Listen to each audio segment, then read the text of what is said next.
ఏం నరసింహ ఇలా సండే ఏం చేస్తున్నావు ఏం కథ? చికెన్ చేద్దాం అనుకుంటున్నా. మా బాబాయ్ ఏమో మటన్ తీసుకురమ్మంటాడు, మా పాపనేమో చేపలు తీసుకురమ్మంటాడు. సండే మొత్తానికి అయితే ఎంజాయ్ చేద్దాం అనుకుంటున్నాం. Enjoy full. వాతావరణం కూడా చల్లబోతుంది. మరి ఎక్కడన్నా వేది ఉందా, ఇంకేమన్నా ఉందా? ఉన్నది. ఇంకెక్కడ వైన్స్ ఇన్నోగా నాదైతే తప్పదు. సండే ఇన్ని రోజులు కష్టపడేది. Sunday enjoy. చికెన్ ఏడేద్దాం అనుకుంటున్నాం.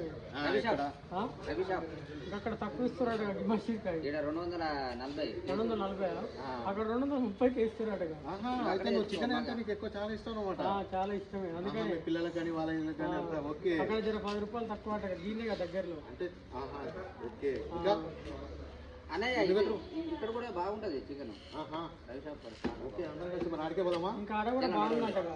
ఎంజాయ్ పోదాం. 10 రూపాయలు దగ్గర కాడికి పోతే బాగుంటుంది. ఇదేం పట్టుకున్నాం మళ్ళీ? వాటర్ అయిపోయినాయి, వాటర్ తీసుకురావాలి. Okay okay okay.